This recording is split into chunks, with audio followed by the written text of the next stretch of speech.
Scott Lucas, I watched everything you just had to say. I watched you sit in your little computer chair with the BWA Championship. You say you're the unofficial BWA champion. Well, you know, there is one thing that's unofficial about you, and that is that you haven't gotten your ass whooped yet. Scott Lucas, as for your challenge at All-Star Sunday or Signature Saturday goes, I accept. And I will put the BWA heavyweight title on the line. See, but the thing that you obviously don't seem to understand here is that you have made the biggest mistake you could have possibly ever made in your career.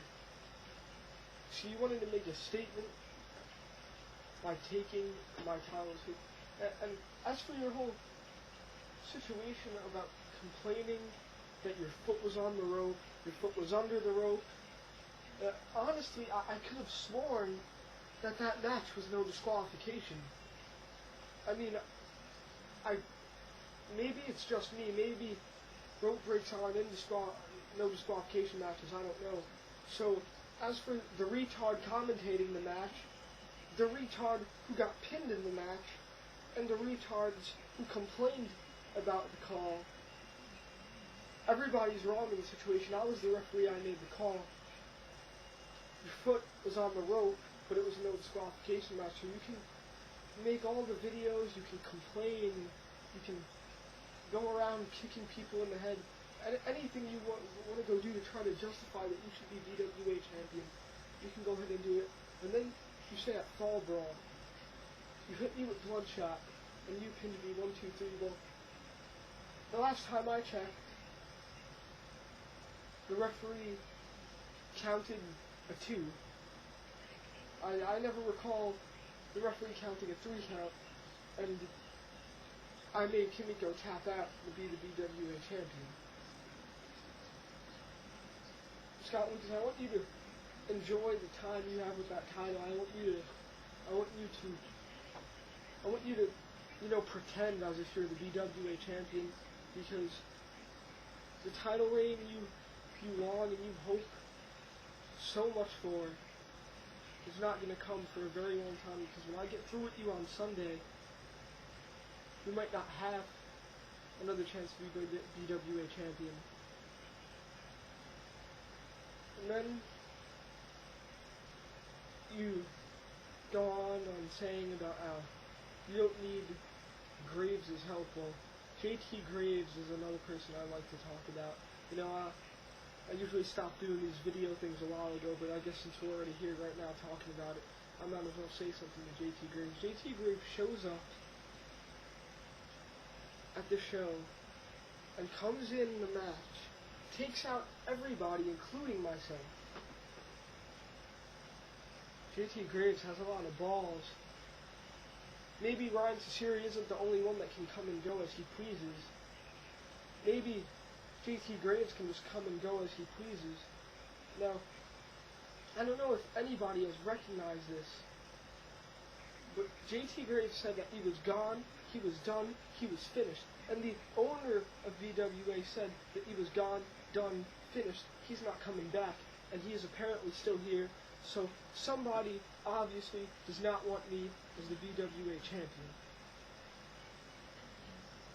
This is where it lies a problem. JT Grves, if you think about getting involved in my match at the next upcoming show with Scott Lucas, I will promise you, I will put you back on that injured list that you were a year ago with your knee, and you will not ever wrestle again. Your dreams or your hopes of, you know, rehabbing and having a nice, clean, fresh start, you can all kiss all those things goodbye. You want to be the BWA champion, obviously. You know, it's not my fault somebody cracked under the pressure of being champion and dropped the title. So now, JT Grves feels like he's owed something, comes back and attacks me.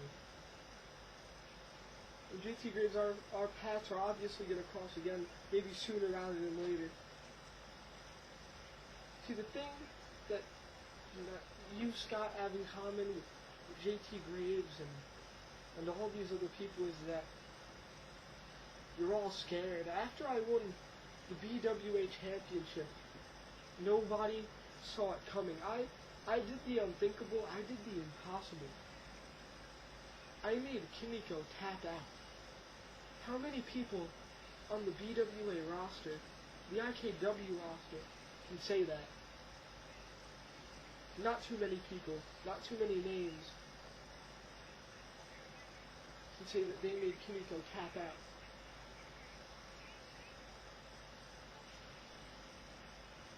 And then the Ultimate Battalion and his Ultimate Opportunity briefcase. Now, I was probably the person, whoever came the closest to ending Ultimate Battalion's undefeated streak.